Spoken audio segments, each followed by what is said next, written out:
भाइयों बहनों, आप सभी जानते हैं मेरा रिश्ता श्री गुरु रविदास जी की जन्मभूमि काशी से है। काशी के लोगों ने मुझे आशीर्वाद दिए और सांसद के रूप में काशी की सेवा करने का भी सौभाग्य मिला। काशी का सिर गोवर्धनपुर करोड़ों अनुयायियों के लिए तीर्थ भूमि है। काशी के वो घाट जहां संत रविदास जी की शिक्षाएं प्रकट हुई थी, वहां मां गंगा की वो धारा है जिसको साक्षी करके गुरु रविदास जी ने कहा था, मन चंगा तो कठौती में गंगा। हम सभी इनसे बहुत प्रेरणा पाते हैं। संत रविदास जी ने हमें सेवा का जो मार्ग दिखाया है, उस प्रेरणा को इससे और ऊर्जा मिली है। मैं इस स्नेह के लिए आप सभी का हृदय से बहुत बहुत धन्यवाद करता हूं। साथियों, आज मुझे एक और बात की भी खुशी है। अब से थोड़ी देर पहले ही संत रविदास जी के नाम पर आदमपुर एयरपोर्ट का नया नामकरण हुआ है।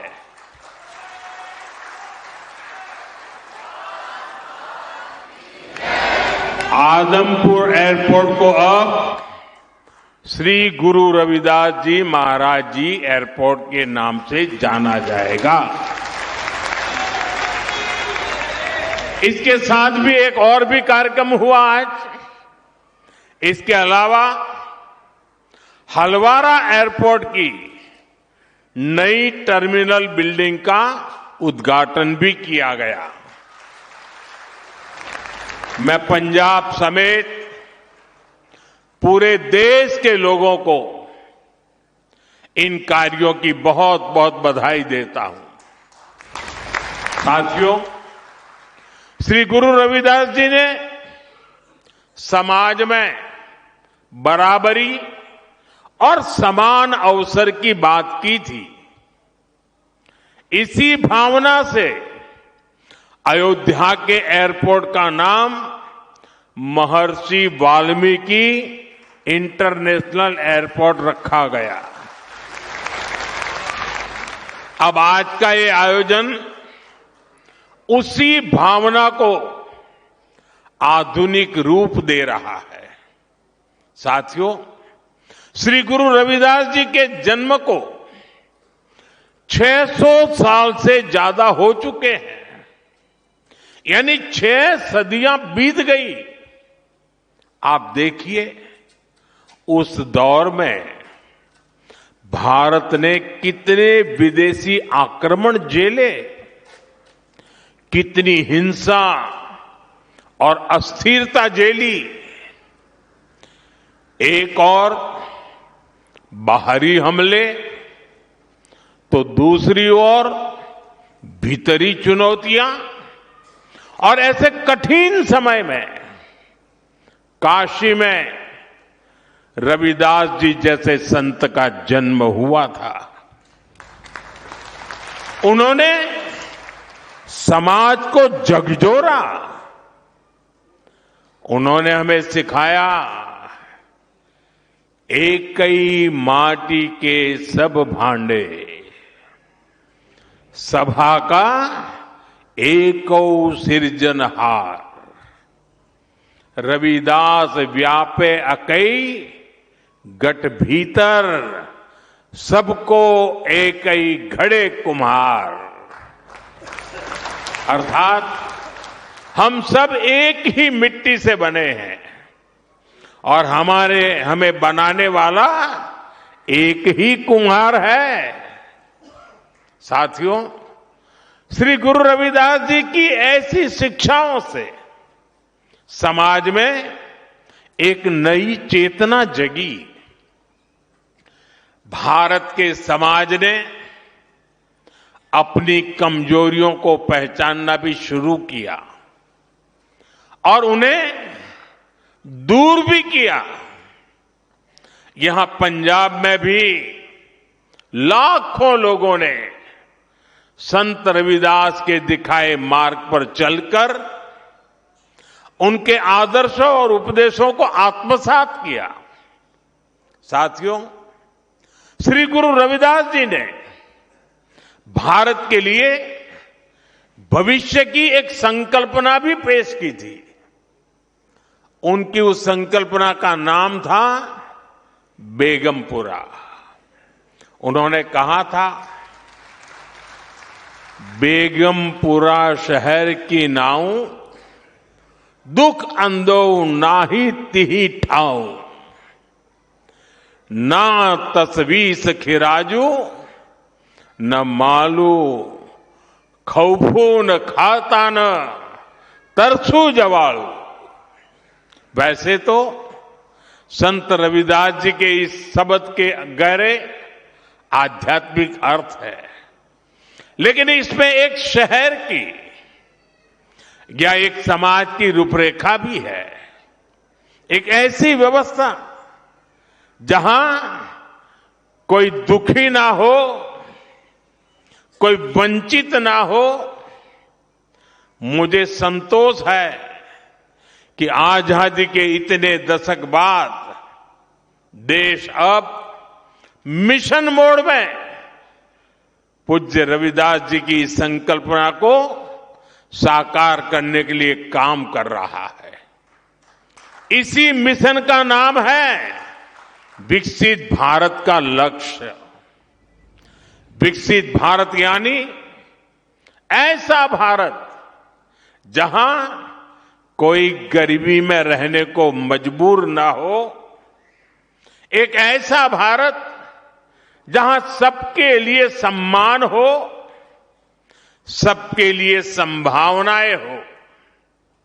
और मुझे विश्वास है संत रविदास के आशीर्वाद से हम विकसित भारत के लक्ष्य को जरूर पाकर रहेंगे। साथियों, आज सुबह ही संसद में देश का बजट प्रस्तुत किया गया है। ये बजट गरीब, अन्नदाता, युवा शक्ति और नारी शक्ति को और सशक्त करने वाला बजट है। ये बजट गांव को मजबूत करने का बजट है। ये किसान की आय बढ़ाने वाला बजट है। ये आत्मनिर्भर भारत को, मेक इन इंडिया को बढ़ावा देने वाला बजट है। साथियों, बीते वर्षों में हमारी सरकार ने सड़क, पुल, बिजली, पानी, रेल, गरीबों के घर, सिंचाई, ऐसे हर इंफ्रास्ट्रक्चर में अभूतपूर्व निवेश किया है। इस बजट में ऐसे कामों के लिए पहले से भी अधिक यानी 17 लाख करोड़ रुपए का प्रावधान किया गया है। इससे गांव, गरीब, किसान, नौजवान सभी को फायदा होगा। इंफ्रास्ट्रक्चर निर्माण पर लगने वाला हर रुपया रोजगार के अनेक नए अवसर बनाता है। गांव में गरीब का घर बनता है तो मिस्त्री हो, गाड़ी वाले हो, स्थानीय दुकानदार हो, सबको फायदा होता है। गांव की सड़कें अच्छी होगी तो मंडी तक उपज पहुंचाना आसान होगा और इन सब का फायदा यहां आप सभी को मिलेगा। साथियों, बीते सालों में हमारी सरकार ने गरीबों और मध्यम वर्ग को सस्ता और अच्छा इलाज देने में बहुत ध्यान दिया है। पिछले 11 सालों में बहुत सारी दवाएं सस्ती की गई है। गरीबों को और बुजुर्गों को मुफ्त इलाज की सुविधाएं दी गई है। इस बजट में इसी संवेदनशीलता के साथ और भी महत्वपूर्ण निर्णय लिए गए हैं। कैंसर के इलाज को और सस्ता करने के लिए अनेक कैंसर दवाओं को और सस्ता किया गया है। कई ऐसी और बीमारियां हैं जिनकी दवाएं विदेशों से मंगानी पड़ती हैं। गरीब और मिडिल क्लास के लिए इतनी महंगी दवाएं पहुंच से बाहर होती हैं। ऐसी अनेक दवाओं को भी अब और सस्ता किया गया है। साथियों, इस बजट का बहुत अधिक फोकस जालंधर, लुधियाना, होशियारपुर जैसे देश के अनेक शहरों को विकास का बड़ा केंद्र बनाने पर है। ऐसे शहरों के विकास के लिए बहुत बड़े प्रावधान किए गए हैं। पंजाब तो देश के उन राज्यों में है जहां किसानों के साथ साथ छोटे छोटे उद्योगों की, एमएसएमईज की एक समृद्ध परंपरा है। देश के एमएसएमईज को बीते वर्षों में लाखों करोड़ की मदद दी गई है। इस बजट में भी एमएसएमईज के लिए हजारों करोड़ रुपए के फंड की व्यवस्था की गई है। बीते वर्षों में भारत का एक्सपोर्ट बहुत अधिक बढ़ा है। इस बजट में भी निर्यातकों के लिए, एक्सपोर्टर के लिए अनेक बड़ी घोषणाएं की गई है। साथियों, भारत अब दुनिया के बड़े कपड़ा और वस्त्र निर्यातकों में से एक बन रहा है। इसलिए इस बजट में टेक्सटाइल सेक्टर के लिए, हमारे बुनकर भाई बहनों के लिए भी अनेक घोषणाएं हुई है। महात्मा गांधी ग्राम स्वराज अभियान से हमारे गांवों में जो बुनकर है, हथकरघा और हस्तशिल्प से जुड़े साथी हैं, उनको बहुत फायदा होगा। कपड़ा क्षेत्र में ज्यादा से ज्यादा रोजगार बने, इसके लिए प्रोत्साहन का भी प्रावधान किया गया है। देश में और भी कई मेगा टेक्सटाइल पार्क बनाए जाएंगे। इससे कपास किसानों से लेकर श्रमिकों तक हर किसी को फायदा होगा। साथियों, बजट का एक और फोकस एरिया खेल है, स्पोर्ट्स है, और पंजाब तो इसमें बहुत आगे है। इस बजट में खेलो इंडिया मिशन की घोषणा की गई है। इसके तहत आधुनिक इंफ्रास्ट्रक्चर तो बनेगा ही, साथ ही जो कोच हैं, सपोर्ट स्टाफ है, स्पोर्ट्स साइंस है, इससे जुड़े प्रोफेशनल्स भी तैयार किए जाएंगे। साथियों, बजट से कुछ दिन पहले ही देश की अर्थव्यवस्था में नई ऊर्जा भरने वाला एक और ऐतिहासिक काम हुआ है। भारत और यूरोपियन यूनियन के बीच ट्रेड डील पर सहमति बनी है और सारी दुनिया कह रही है मदर ऑफ ऑल डील। आज पूरी दुनिया में हर तरफ इसकी बड़ी चर्चा है।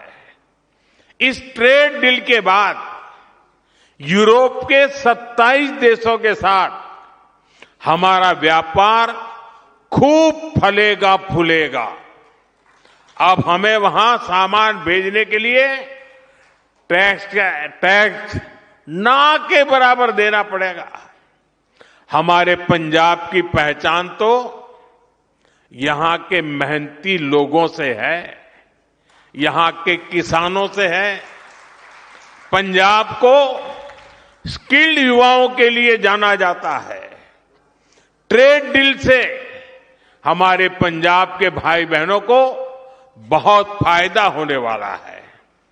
यहां जालंधर, लुधियाना और अमृतसर में कपड़ा उद्योग से लाखों लोग जुड़े हैं।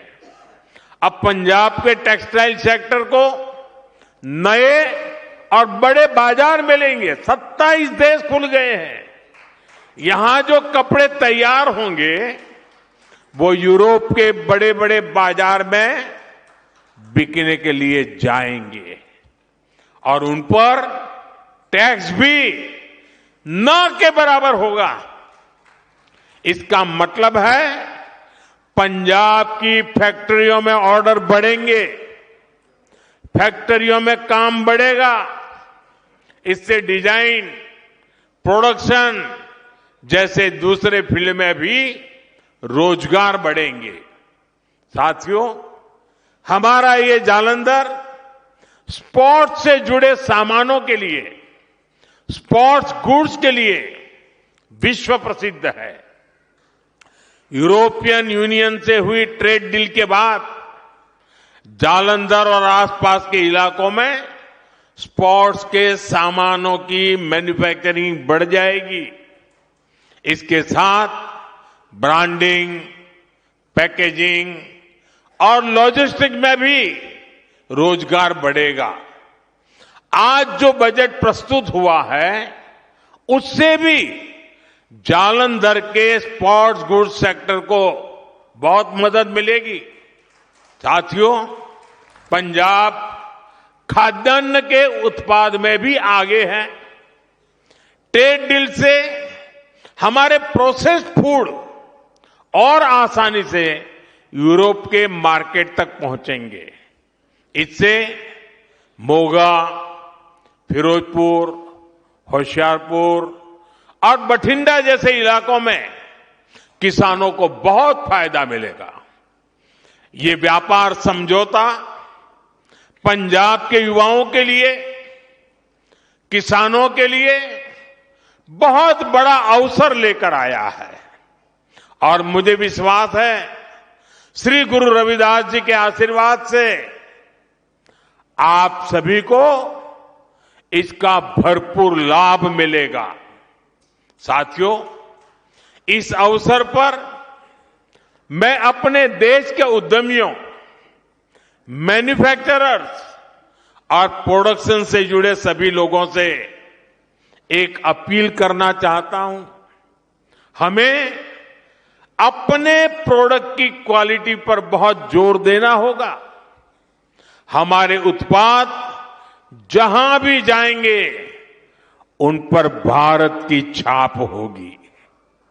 हमें अपने प्रोडक्ट्स को ऐसा बनाना होगा कि वो जिस मार्केट में जाए वहां के नागरिकों का दिल जीत लें।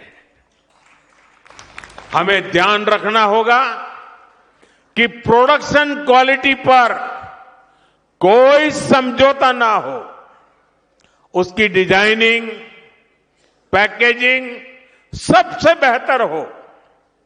हमारे प्रोडक्ट वहां के नागरिकों की जरूरत के हिसाब से हो और लोगों को लगे कि अगर ये सामान भारत में बना है तो ये वैल्यू फॉर मनी है। आज ग्लोबल मार्केट में कंपटीशन बहुत ज्यादा है। अगर हम क्वालिटी प्रोडक्ट नहीं बनाएंगे तो हमारी जगह कोई और ले लेगा, फिर ये अवसर हमारे हाथ से निकल जाएगा। हमें ये अवसर नहीं जाने देना है। एक समय था जब भारतीय प्रोडक्ट्स अपनी क्वालिटी की वजह से जाने जाते थे, लेकिन गुलामी के लंबे कालखंड में इस पहचान को मिटाने का प्रयास हुआ। हमें भारत की उसी पहचान को फिर से स्थापित करना है। हमें पूरी ताकत लगानी है कि हम अपने प्रोडक्ट की क्वालिटी ज्यादा से ज्यादा बढ़ाएं, ताकि हम उस मार्केट के रूप में स्थायी जगह बना सके, लोगों का दिल जीत सके। क्वालिटी ही भारत में बने प्रोडक्ट की सबसे बड़ी ब्रांडिंग होगी। तभी हम वहां के मार्केट में मजबूत पकड़ बना पाएंगे। साथियों, श्री गुरु रविदास जी ने हमें उपदेश किया है, श्रम कऊ ईसर जानी कई, जऊ पूजही दिन रैन। रविदास तिही ही संसार मह सदा मिलही सुख चैन। अर्थात जो श्रम को ईश्वर मानकर उसकी पूजा करता है वो हमेशा सुखी रहता है। इसलिए आज देश श्रम की पूजा कर रहा है। आज खेतों में पसीना बहाने वाले किसान के लिए किसान सम्मान निधि मिल रही है। यहां पंजाब के किसानों को भी पीएम किसान सम्मान निधि के 6,000 करोड़ रुपए से अधिक मिले हैं। आज श्रमिक वर्ग को नए कानून बनाकर उसके अधिकार दिलाए जा रहे हैं। हमारी सरकार गुरु रविदास जी के विचारों को निरंतर आगे बढ़ा रही है। जैसे अब संत रविदास जयंती का राष्ट्रीय स्तर पर आयोजन होने लगा है। कई राज्यों ने इसे आधिकारिक मान्यता दी है। उनकी स्मृति से जुड़े स्थलों पर फोकस किया गया है। पिछले कुछ वर्षों में काशी के श्री गोवर्धनपुर में हुए प्रयास इसी दिशा में ठोस कदम है। मध्य प्रदेश के सागर में श्री गुरु रविदास जी का मंदिर और संग्रहालय बन रहा है और मुझे ही उसका शिलान्यास करने का सौभाग्य मिला था। मुझे भरोसा है इन प्रयासों के जरिए हम अपने समाज की नींव को लगातार मजबूत करते रहेंगे। इसी विश्वास के साथ मैं एक बार फिर आप सभी को श्री गुरु रविदास जी की जन्म जयंती की शुभकामनाएं देता हूं। सभी पूज्य संतों को प्रणाम करता हूं। जो बोले सो निर्भय, जो बोले सो निर्भय, जो बोले सो निर्भय। श्री गुरु रविदास जी महाराज की जय। श्री गुरु रविदास जी महाराज की, श्री गुरु रविदास महाराज की बहुत बहुत धन्यवाद।